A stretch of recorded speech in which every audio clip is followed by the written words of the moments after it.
안녕하세요. 오늘도 사연 살롱을 찾아주셔서 감사합니다. 경기도에 살고 있는 40대 주부 겸 워킹맘입니다. 저는 지극히 평범한 사람이에요. 생활도 남들과 크게 다르지 않게 남편과 함께 벌면서 아이 키우고 저축하며 그때그때 주어진 소박한 행복에 만족하며 살고 있는데요. 워낙 세상이 돈에 의해 좌지우지 되다 보니 벌써 4년이나 지났지만 한때 돈 때문에 큰일을 겪었던 시댁일이 아직도 목에 걸린 가시처럼 저를 괴롭히고 있어요. 지금은 최대한 생각하지 않고 모른 척하며 살려고 하는데 그게 언제까지 가능할지. 저는 지금도 남편과 제가 그때 당시 한 선택이 틀렸다고 생각하지 않아요. 저는 남편과 올해로 14년 부부로 살고 있어요.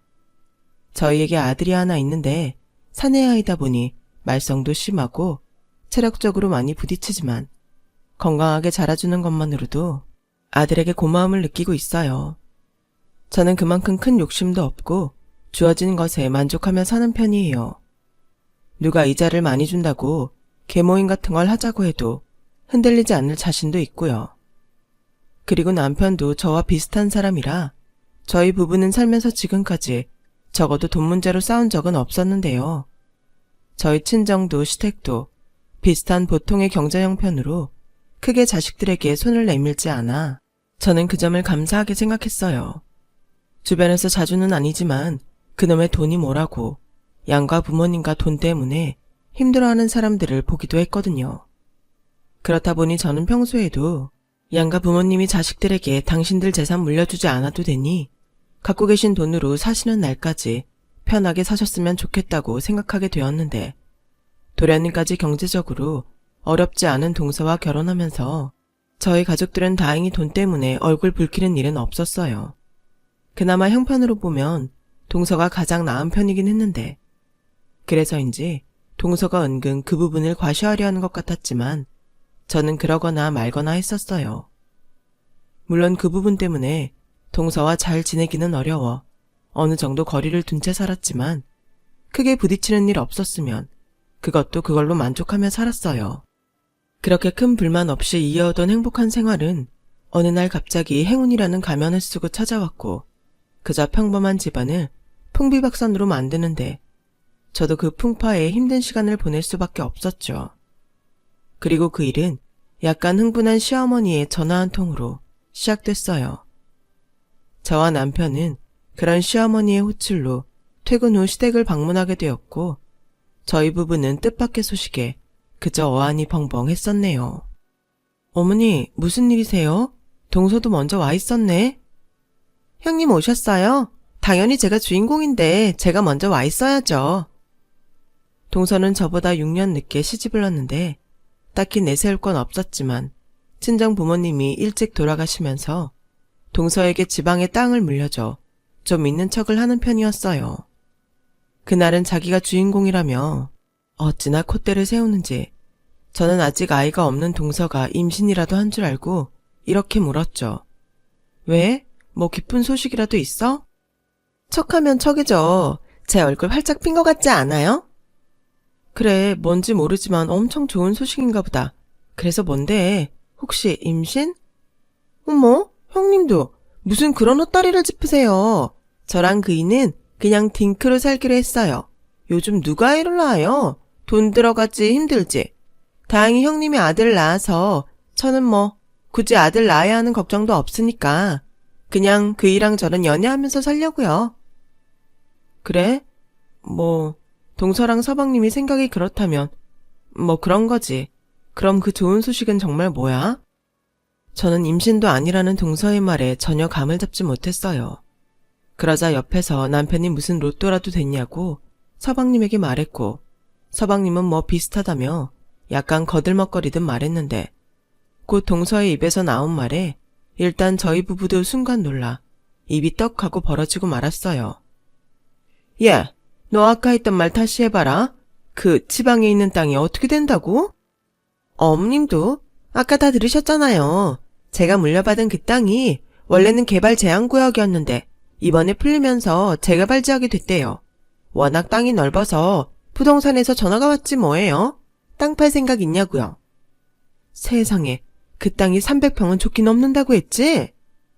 어머님도 300평 아니고 500평이요. 그래서 부동산에서 못해도 100억은 훌쩍 넘을 거라고 하던걸요? 뭐? 100억? 세상에 이게 무슨 일이니? 여보, 100억이래요. 진정해. 일단 부동산에서 그렇게 말했다면 틀린 말은 아닌 것 같다. 근데 너무 경솔하게 팔아버리지 말고 좀 지켜보자.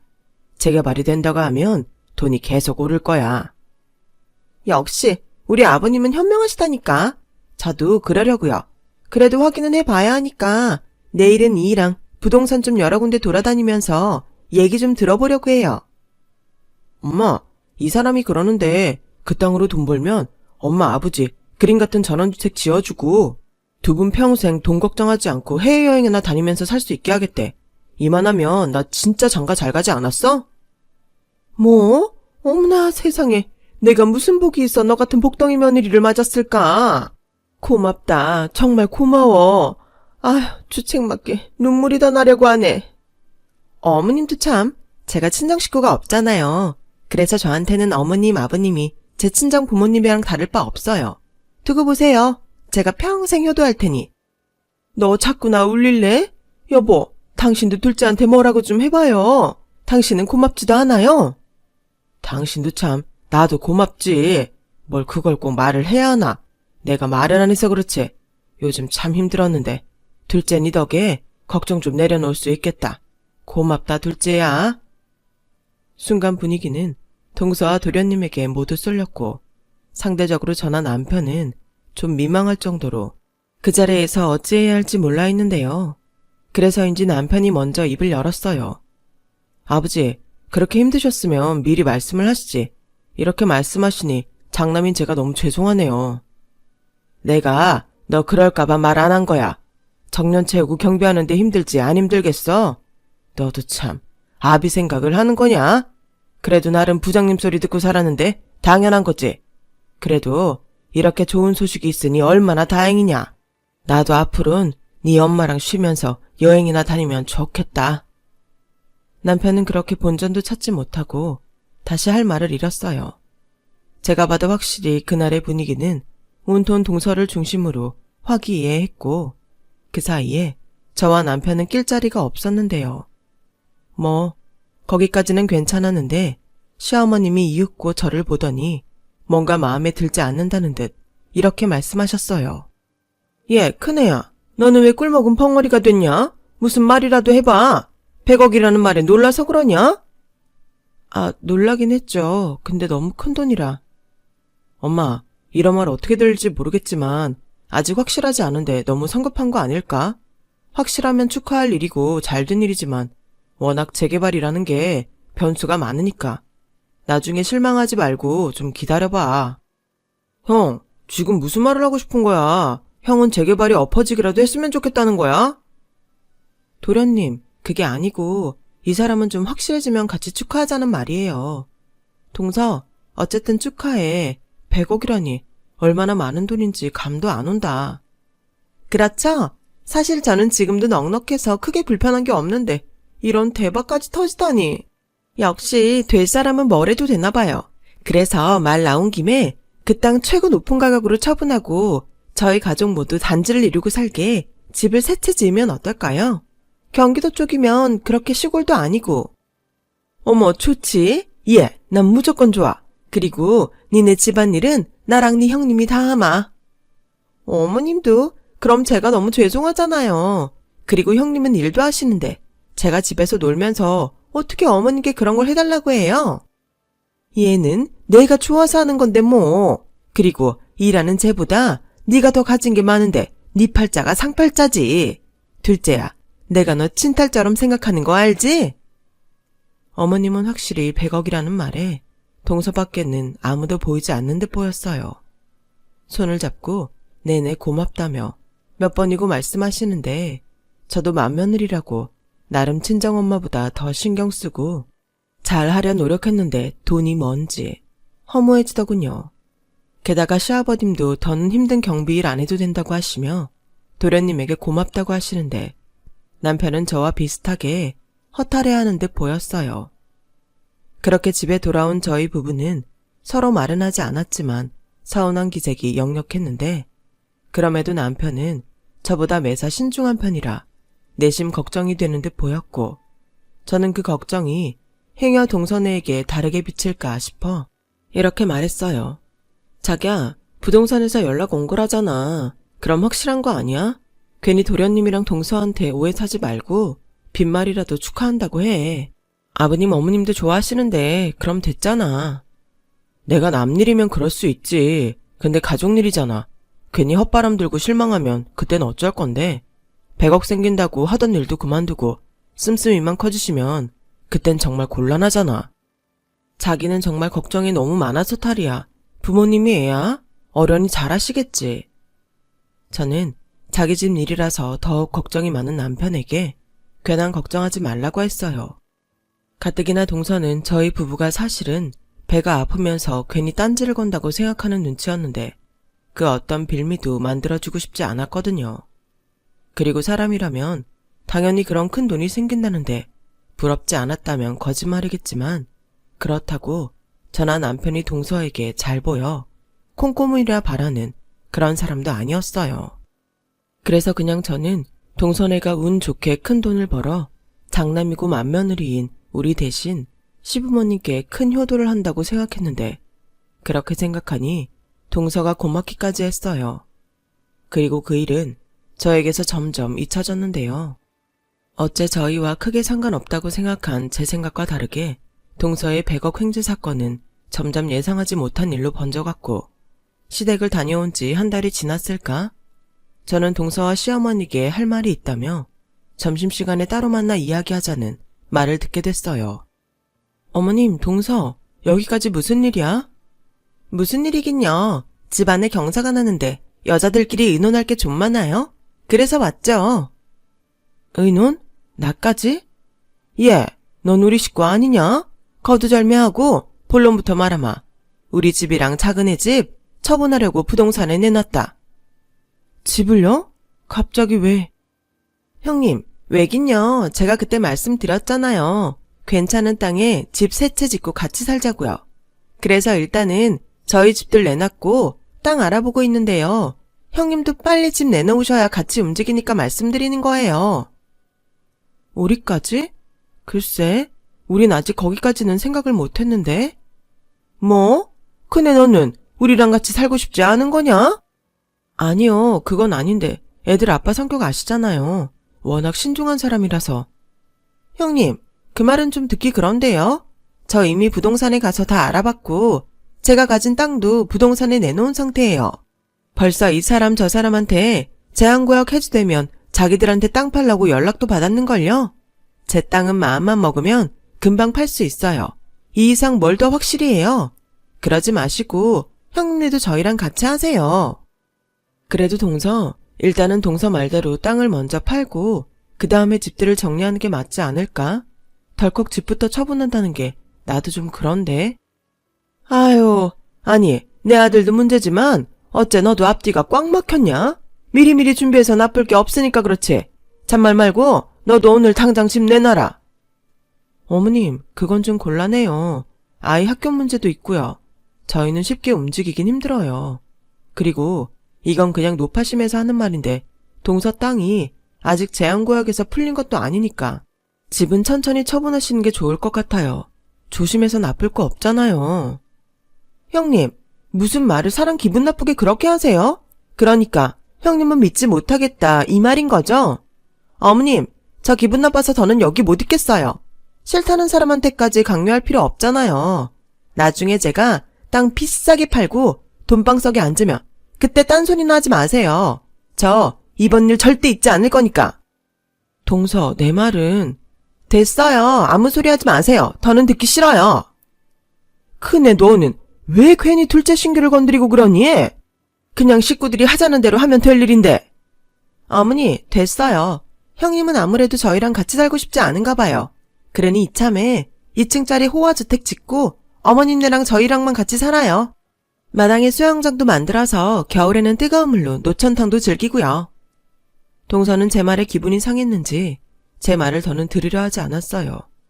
그리고 시어머니도 한 달 사이 동서 눈치를 많이 보게 됐는지 가운데서 좀 곤란해하는 눈치셨는데 이내 화가 난 동서를 따라 저를 외면하고 나가시더군요.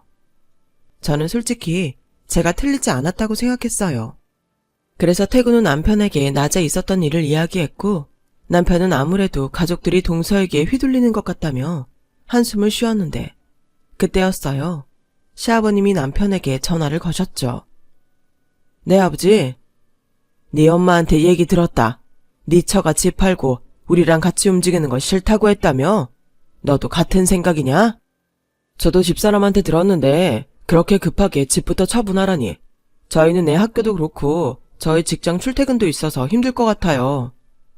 뭐야? 그깟 학교야 전학시키면 되고 니들 직장도 좀 멀어지게 하겠지만 못 다닐 것도 아닌데 꼭 니들만 그래야겠냐? 아버지, 아버지도 제 성격 아시잖아요. 행여 저희도 식구들이랑 같이 따른다고 해도 저희는 모든 게 확실해지고 저희 생각에 판단이 서야 움직여도 움직여요. 그러니 저한테도 집사람한테도 강요하지 마세요. 강요하는 게 아니라 네 엄마가 좋은 땅을 봤다고 그 땅을 먼저 구입하려고 해서 그래.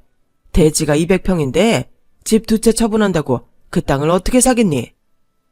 그럼 더더욱 안 될 말이죠. 집 처분하시고 그 땅에 집 짓는 동안 어디 가서 사시게요? 그야 그때는 네 작은 아빠 집도 있고 네 고모 집도 있으니 대충 한 1년만 신세지면 되지. 부모 서운하게 꼭 그래야겠냐? 장남이라는 놈이? 죄송해요. 그렇게 말씀하셔도 저희는 그렇게 못합니다. 남편은 전화를 끊고 더 큰 한숨을 쉬었어요. 그리고 저도 단순하게 같이 살자는 문제가 아닌 땅도 팔리기 전에 집 지을 땅부터 사겠다는 동서네와 시부모님이 이해가 가지 않는 건 마찬가지였는데요.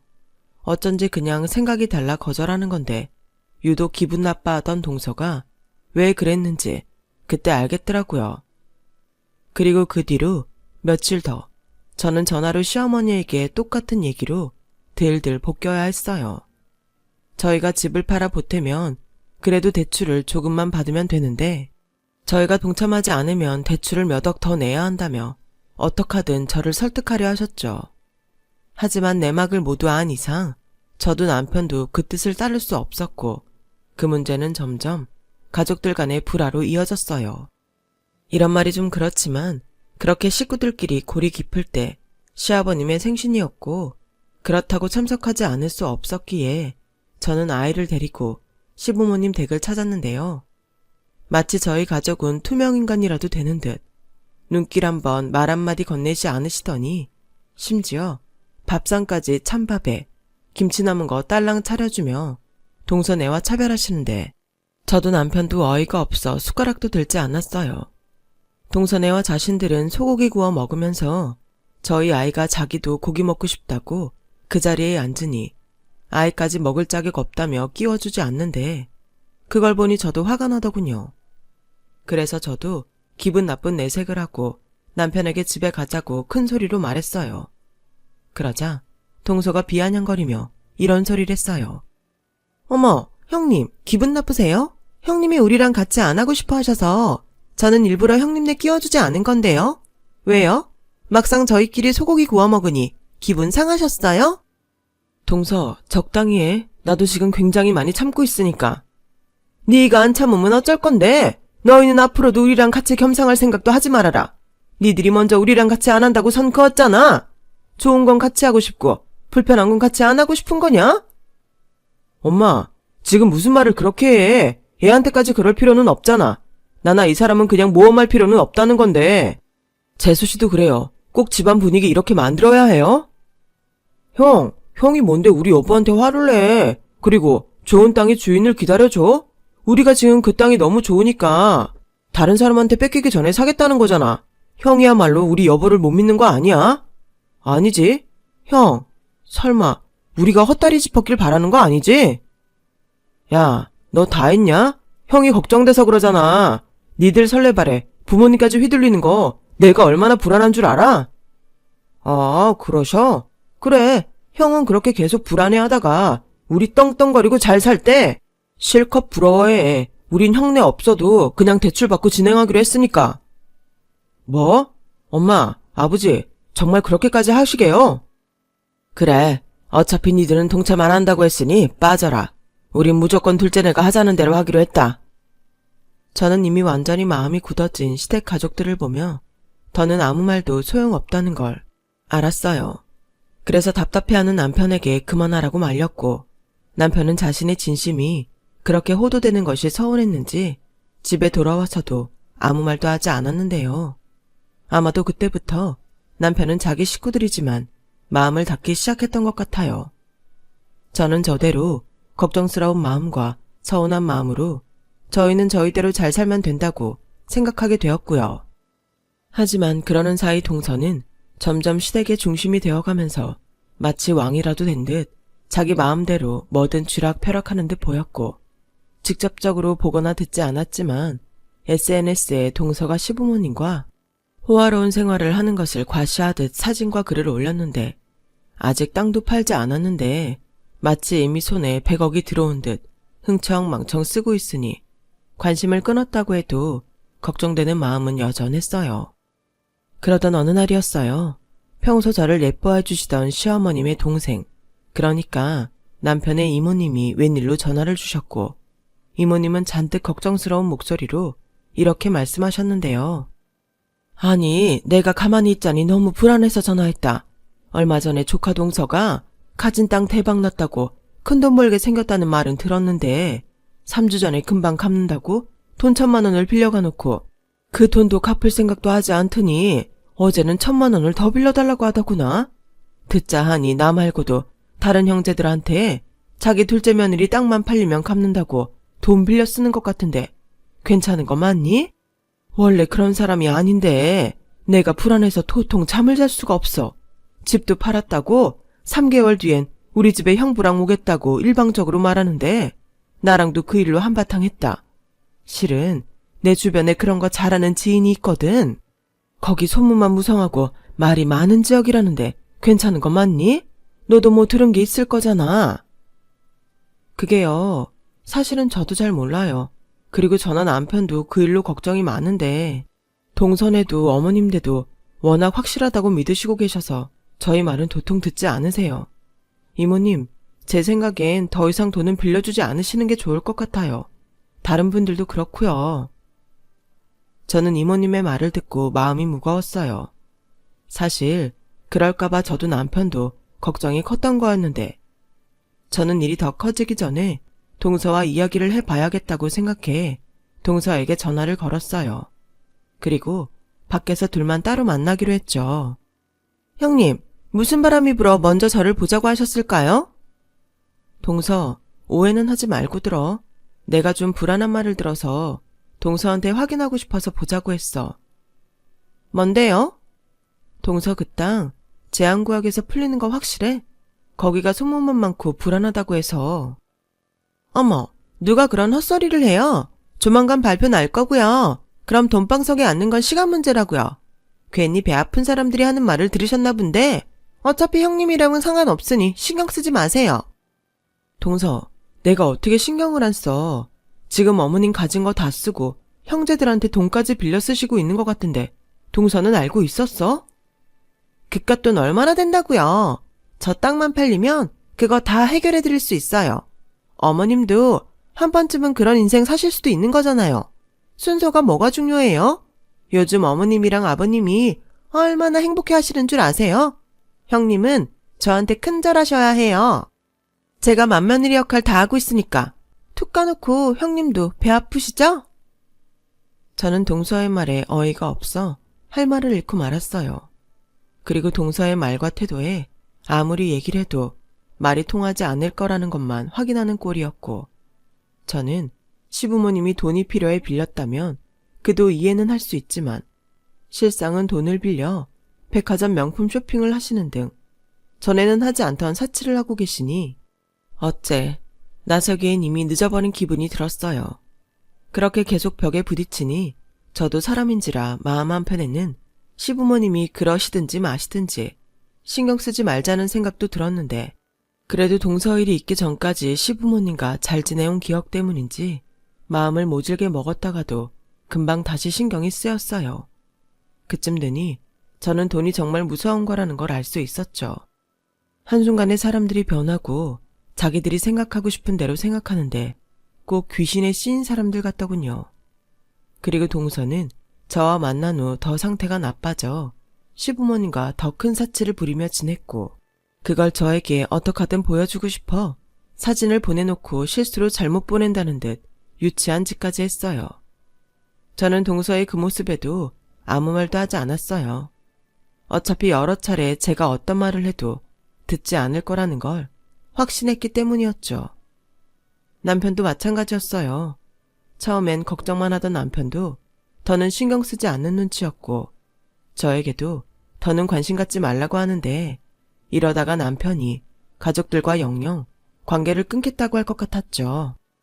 그런데 남편 말대로 신경을 아주 끄고 살 수는 없었어요. 한동안 잠잠하던 시어머니는 더 이상 돈을 구할 곳이 없었는지 저에게까지 카드를 빌려달라 하셨고 제가 그럴 수 없다고 하자 그동안 가진 불만을 모두 털어놓으셨는데요. 듣고 있자니 저도 서운하고 억울해 기분이 좋지 않았어요. 내가 너 시집 올 때 가진 거 하나 없이 와서 너 얼마나 얄미웠는지 알아? 그래도 내 아들이 좋다고 해서 참고 받아줬는데 네가 나한테 이럴 수 있냐? 그깟 카드 좀 빌려준다고 집안이 망해? 어머니, 제가 이런 말까지는 안 드리려고 했는데 요즘 어머니 이상하세요. 동서 말만 믿고 여기저기 돈 빌려서 사치하시는데 이게 말이 돼요? 어머님이 언제부터 그런 명품들을 사셨다고. 어머, 얘 말하는 싸가지 좀 봐. 그래서 넌 내 주제는 시장통 물건이나 사야 한다 이 말이냐? 그게 아니고요. 남의 돈 빌려 살 건 아니라는 거죠. 시끄러워. 너 당장 카드나 내놔. 카드라도 내놓고 잔소리를 하란 말이야. 네가 내 동생한테 더는 돈 빌려주지 말라고 했다며? 이게 아주 시애미를 우습게 알아. 어머니, 왜 이렇게 변하셨어요? 정신 차리세요, 제발. 뭐야? 너 지금 나더러 미쳤다는 말 돌려 하는 거냐? 이래서 난 네가 싫어. 그리고 너 둘째 불러다 재수없는 소리 했다며. 거기 어제 재개발한다고 현수막도 걸었단다. 똑똑히 알고나 입을 올려야지. 너 잘 들어. 이제 우리 집 실세는 둘째야. 행여 둘째 기분 나쁘게 했단 말 들리기만 해봐라. 네 머리털 내가 다 뽑아놓을 테니 그리 알아. 시어머니는 그렇게 말하고 막무가내로 제 지갑에 있던 카드를 꺼내서 도망치듯 나가셨어요. 황당한 저는 일단 급한 마음에 카드사에 전화해 카드 도난 신고를 했고 그 카드가 되지 않자 시어머니는 또다시 전화로 노발대발하셨어요.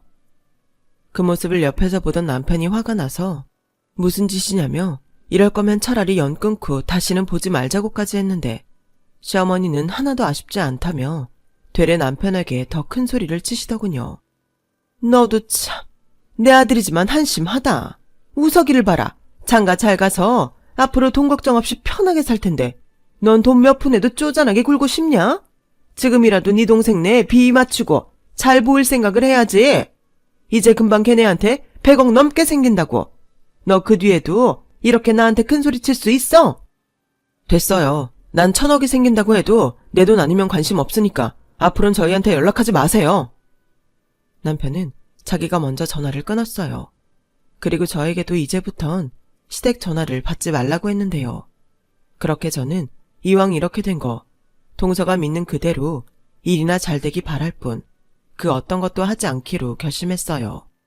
그리고 몇 달 후 우연히 동료가 원하는 지역에 청약 아파트가 당첨됐다는 말에 축하해주다 동선의 땅이 생각났고 그때 당시 동서한테 들었던 재개발 지역에 들어설 아파트 이름이 생각나 인터넷 검색을 해봤는데요.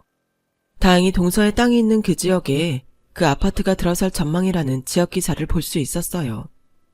누군가는 저에게 속도 없다며 그렇게 동서가 돈을 벌면 더 기고만장해져 저에게 좋을 게 없다고 했는데 저는 그것보다 워낙 짧은 시간에 시부모님이 벌인 일이 많아서 그것만 무사히 해결돼도 한숨 돌릴 수 있을 것 같았어요. 그렇게 저는 다행이라는 생각을 하고 저희는 저희에게 맞는 행복에 만족하면 된다고 생각하며 살았는데 마트에서 우연히 시부모님의 동네 이웃분을 만났고 이미 동네에 소문이 쫙 퍼졌다며 저에게 좋겠다고 하시는데 이건 뭐 감사하다고 해야 할지 어떻게 반응해야 할지 모르겠더라고요. 그리고 그 일이 있고 보름이 되지 않아 또다시 황당한 일을 겪게 됐어요. 시아버님이 남편에게 집을 비워줘야 하는데 갈 곳이 없다며 저희 집으로 오시겠다는 통보였어요. 남편은 영 끊고 살기로 했는데 무슨 말이냐며 매정하게 거절했지만 동선에도 집이 팔려 모든 돈을 땅을 사는데 이미 써버렸고 대출금을 갖고 있기 때문에 다른 집도 얻을 수 없다며 돈 보탤 것도 아니면 집이라도 내어달라고 하시는데 저도 솔직히 달갑지 않았어요. 모르긴 몰라도 시부모님은 아니었지만 적어도 제가 보기엔 동서도 예전과 다르게 땅이 예정대로 처분되지 않는지 초조한 눈치였고 그동안 땅에 관심을 갖고 계약하고 싶다는 사람들도 어쩐지 조금 더 고민할 시간이 필요하다며 이리 빼고 저리 빼는 듯 보였는데 저에게는 아니라며 여전히 큰소리쳤지만 뭔가 좋지 않은 예감이 계속 들었던 차였거든요. 하지만 남편은 이렇게 된 거 어떡하냐며 거처를 마련할 동안만 저에게 참아달라고 부탁을 했고 그렇게 시부모님과 동서네를 집에 부른 지 얼마 되지 않은 날 저는 정말 하늘이 무너지는 소식을 듣게 되었는데요. 내내 건강에는 아무 문제 없던 친정엄마가 갑자기 가슴을 부여잡고 쓰러지셨다는 연락을 받았어요. 워낙 시골에서 혼자 지내고 계셨던 탓에 발견이 늦어 병원에 옮겨졌지만 제가 도착했을 때는 이미 때가 늦은 뒤였죠. 사망 원인은 심근경색이었어요. 나이 때문인지 요즘 고혈압도 있고 당뇨에 고지혈증도 생겼다며 한동안 약도 드시고 관리를 하신다고 했는데 최근 들어서는 그런 말도 하지 않으시고 제가 계속 시댁 일에만 신경을 쏟고 있었다 보니 아무래도 자식인 제가 친정엄마를 잘 돌보지 못한 탓일 것만 같았어요. 그러니 그 죄송함과 죄책감이 이루 말할 수 없었죠. 그리고 빈소에 앉아있는 내내 저는 현실을 받아들일 수 없었어요. 엄마가 쓰러졌다는 그날 아침에도 저는 친정엄마와 통화를 했었고 조만간 가족들과 찾아가겠다며 기분 좋게 통화를 했었는데 모든 게 다 거짓말처럼 느껴지더군요. 상주는 남편이 저 대신 그 역할을 해줬어요.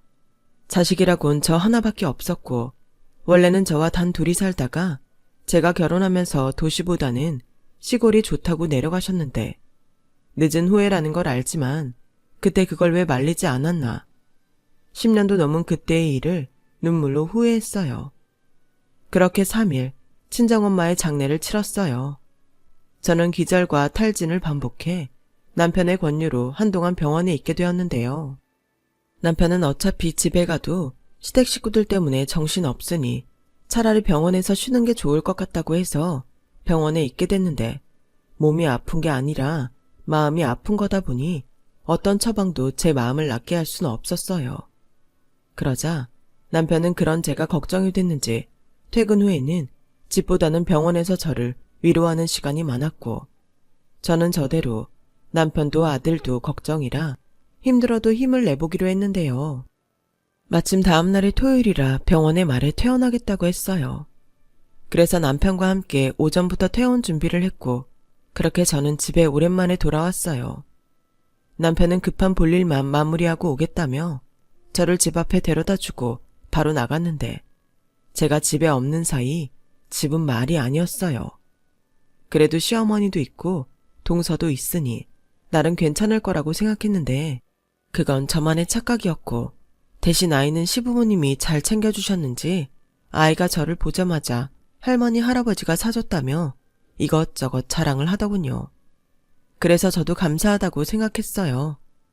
그리고 제가 집에 왔을 때가 딱 점심시간이라 거실에서 식사를 하고 계셨다며 저에게 괜찮으면 같이 식사를 하자고 하셨고 저는 식탁도 있는데 왜 거실에서 상을 펴서 식사를 하시냐고 물었는데요.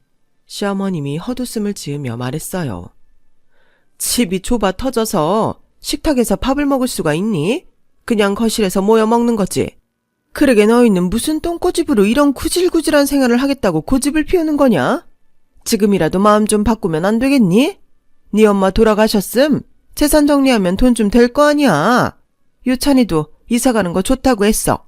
그치? 어머님, 이제 그런 소린 그만하세요. 그래도 형님이 고집 피운 덕에 저희가 머물 곳이 생겼잖아요. 유찬이도 어머님이 자꾸 옆에서 꼬시니까 어쩔 수 없이 그렇다고 한 거죠. 그리고 돌아가신 지 얼마 되지도 않았는데 재산 정리라니 너무 성급하세요. 너는 참 마음 편한 소리 한다. 대출이자가 어디 한두 푼이야.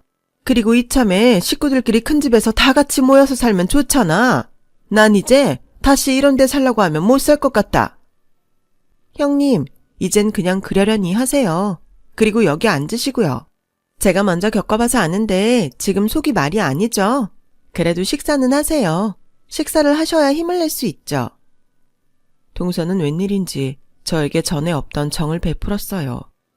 저는 그게 자신이 이미 겪었던 일이라 남일 같지 않아서 그러거나 아까 시어머니에게 말씀을 드렸듯 지금은 저희 집에 신세를 질 수 있으니 저에게 겸사겸사 잘 하려나 보다 싶었는데 그래도 가족은 가족이구나 싶어 입맛은 없었지만 거실에 놓인 밥상 앞에 앉으니 뭔가 상위가 이상했어요. 된장찌개가 올라가 있는 냄비 받침이 아무리 봐도 사진 액자 같았고 제가 하도 이상해 찌개 냄비를 들어 액자를 돌려보니 그 액자는 얼마 전에 빈소에서 썼던 저희 엄마 영정사진이었어요. 세상에나 저는 너무 놀라 시어머니와 동서를 번갈아 쳐다봤어요. 그리고 이성을 잃고 어떻게 사람이 이런 짓을 할 수 있냐고 고래고래 소리를 질렀는데요. 아유, 야, 귀청 떨어지겠다.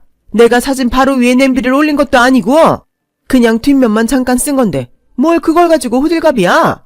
내가 주방을 다 뒤졌는데도 못 찾겠는 걸 어떡해. 좀 쓸 수도 있지. 어떻게 그런 말씀을 하세요? 여기 자국 보니까 오늘 처음 쓰신 것도 아니네요. 그리고도 어머님이 사람이세요? 그럼 나중에 제가 어머님 영정사진 똑같이 냄비 받침으로 써도 되는 거죠? 얘 좀 봐. 너 시애미가 우습냐? 어디 살아있는 시애미한테 그런 흉한 소리를 해. 내가 일부러 그랬어. 못 찾아서 어쩔 수 없이 썼다고 했잖아. 그러게 누가 영정사진을 눈에 거슬리게 거실에 내놓으래. 뭐라고요?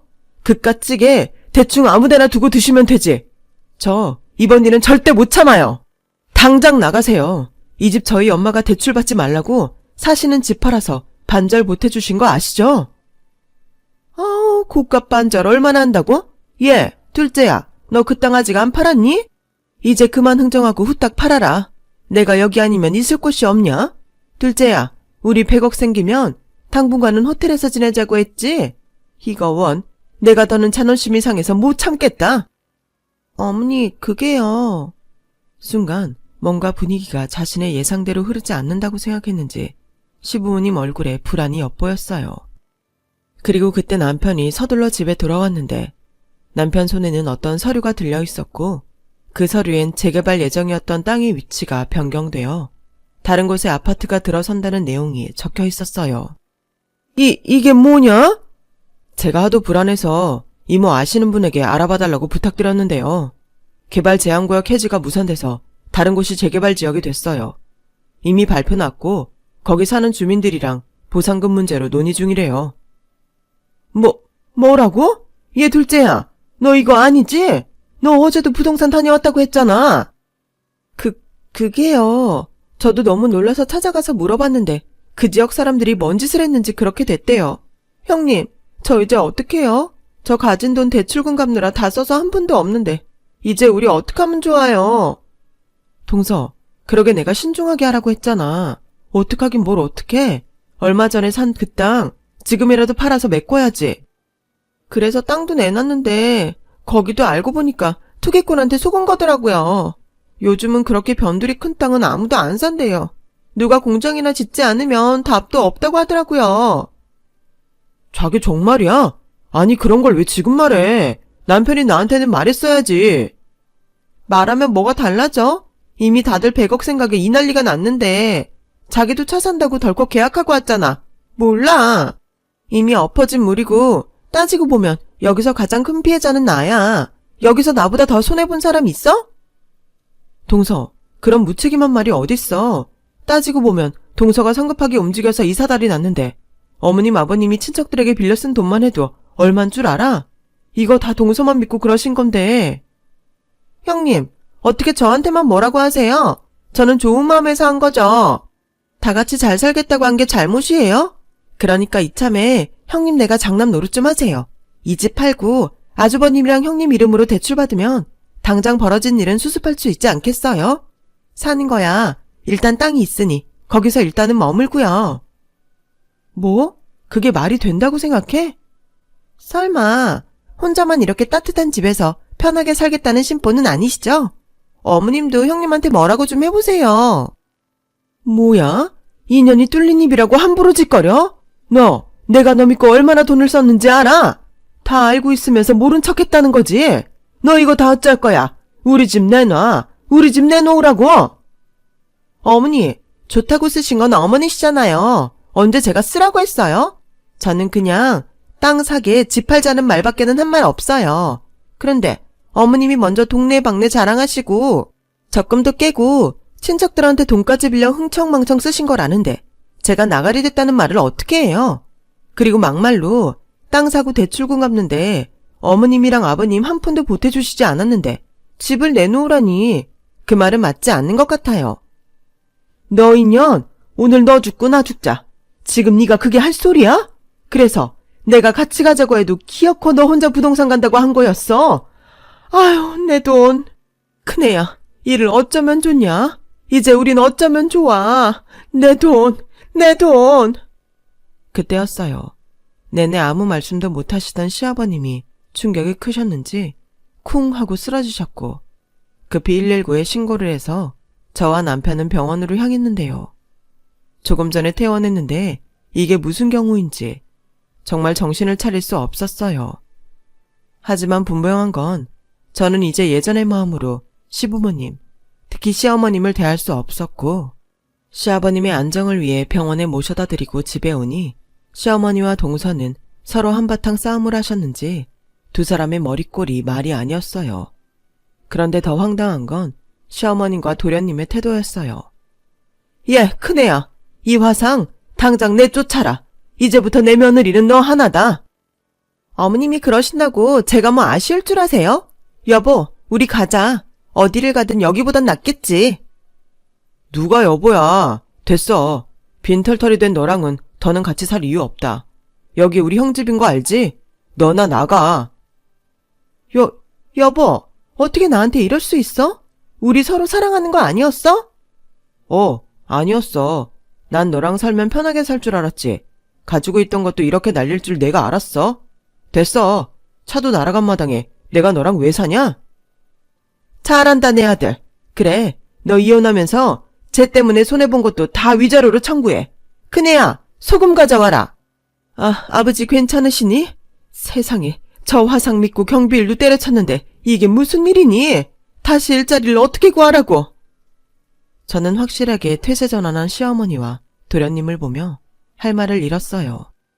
하지만 저 역시 시어머님에게 엄마의 영정사진일로 마음이 좋지 않았기에 눈에 보이는 쇼핑백에 대충 시어머니의 물건으로 보이는 것들을 주워 담았고 그 길로 시어머니에게 당장 나가시라고 소리쳤는데요. 얘, 너까지 나한테 왜 그러냐? 왜 그러냐고요? 조금 전 저희 엄마 영정사진 냄비 받침으로 쓰시고 이 집에 계시겠다고요? 장난해요? 뭐야? 장모님 영정사진을 뭐? 예, 아니야. 엄마가 냄비 받침이 없어서 잠깐. 엄마 미쳤어? 엄마 원래 이런 사람이었던 거야? 정말 이 사람 보기 창피해서 살 수가 없다. 당장 다 나가. 엄마도 보기 싫고 너도 재수씨도 꼴도 보기 싫어. 형, 아무리 그래도 우리가 남이야? 그래, 네가 아무리 부정해도 난 네 엄마야. 우리도 피해자라고. 엄마, 그래서 이 사람이랑 내가 신중하시라고 그렇게 말했잖아. 그리고 우리 영 끊고 살기로 하지 않았어? 됐고, 이제 그만들 나가. 끌어내기 전에 나가라고. 이게 다 니년 때문이야. 오늘 그냥 여기서 다 죽자. 너 이리 와. 왜 저한테만 그러세요? 전 최선을 다했어요. 그러지 마시고 형님, 아주버님, 그냥 좋은 게 좋은 거라고 한 번만 도와주시면 안 돼요? 이대로 모두 길바닥에 나앉는 꼴을 보고 싶으신 건 아니시죠? 동서, 말 이상하게 하네. 우리 때문에 길바닥에 나앉는 게 아니잖아. 죄송하지만 저 다시는 어머님 뵙고 싶지 않아요. 사정은 알겠지만 다들 알아서 해결하세요. 뭐야? 너는 지금 이 상황을 늙은 내가 해결할 수 있을 것 같니? 그러니까요. 왜 감당도 못하시면서 앞뒤 구별도 못하고 그러셨냐고요. 조금 전까지 저희 엄마 영정사진 함부로 쓰시고 전혀 미안한 기색도 없으셨잖아요. 그건. 됐어요. 당장 나가요. 다신 엄마든 너든 안 볼 거고 아버지 퇴원하시고도 알아서 하세요. 다신 찾아오지 마시고요. 성준아, 미안하다. 유찬 엄마야, 미안해. 내가 1000번만번 잘못했다. 그러니까 한 번만 받아오. 응? 내가 이렇게 사정할게. 형, 나도 이게 다 내가 여자를 잘못 만나 그런 거라니까. 형. 저는 더는 그 사람들을 가족이라고 생각하고 싶지 않았어요. 그래서 더는 아무 말도 하고 싶지 않아 엄마의 영정 사진을 들고 아이와 함께 안방으로 들어갔고 몇 차례 신랑이 하는 소리가 들리더니 이윽고 남편이 힘으로 그 사람들을 내쫓는 듯 했어요. 그리고 계속 한동안은 자기 좀 도와달라며 시어머니와 도련님 그리고 어이없게 동서까지 찾아와 빌었는데 얼마나 한심한지. 하지만 저도 남편도 그 사람들을 받아줄 생각은 전혀 없었어요. 이미 동네에도 부끄럽지만 소문이 났고 저와 남편은 고민 끝에 아이를 위해서라도 이사를 결정하게 됐는데요. 저희가 살고 있는 곳은 아파트 안에 초등학교도 있고 학군도 괜찮은 편이라 집을 내놓은 지 이틀 만에 집이 팔리게 되었어요. 친정엄마 덕에 대출도 없다 보니 이사는 그리 어려운 일이 아니었는데 남편의 배려로 제가 다니는 회사 근처로 이사를 하니 그 뒤로 조금씩 마음의 안정이 찾아왔어요. 그리고 지금은 남편과 아들이랑 평범하게 주어진 환경에 감사하며 살고 있는데요. 이런 말이 어떻게 들릴지 모르겠지만 매일 분수에 맞게 살다 보니 결국 사람이 살기 힘든 건 만족을 모르고 허황된 욕심을 부렸기 때문 같아요. 동서가 갖고 있던 500평 땅은 여전히 제한구역으로 묶여 아무도 사려고 하지 않는 땅이 되었고 동서는 결국 도련님에게 이혼을 당했는데요. 경솔했던 동서도 나쁘지만 마누라를 이제는 필요 없다고 버린 도련님도 저에겐 인간 이하의 사람으로 보였어요. 돈도 중요하지만 결국엔 사람이 더 중요한 건데 부부의 영까지 맺었으면서 서로 남 탓만 하고 헤어지다니. 그 뒤 도련님은 헤어진 자기 전처를 원망하며 시부모님을 홀로 부양하며 빚을 갖고 산다는 듯합니다. 집을 짓겠다고 산 땅이라도 팔렸다면 당장 급한 불은 끌 수 있을 텐데 부디 저희와는 무관하게 그들이 자신의 욕심으로 벌인 잘못을 알아서 잘 수습하길 바랄 뿐이에요. 남편은 자신들이 자처한 일이니 행여 그 피해가 우리 가족에게 올까봐 그 점을 가장 경계하고 있어요. 그리고 저 역시 시어머니에게 받은 상처가 커 용서하고 싶은 마음이 추워도 없는데요. 자식된 입장에서 이게 맞다고 할 수는 없지만 힘든 가족을 외면하는 마음도 무겁기는 마찬가지이기에 저희는 저희대로 그들은 그들대로 주어진 현실에 그 무게를 견디며 충실하게 살아갔으면 합니다.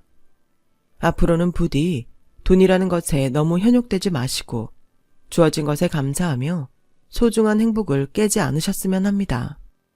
저희 사연은 여기까지예요. 지금까지 저희 이야기 들어주셔서 정말 감사합니다. 소중한 고견 남겨주시면 많이 배우도록 할게요. 항상 건강하시고 행복하시길 진심으로 바라겠습니다. 여러분, 사연 댓글에 응원과 현명한 조언 부탁드려요. 좋아요와 구독은 저에게 큰 힘이 됩니다. 오늘도 좋은 일 가득하세요.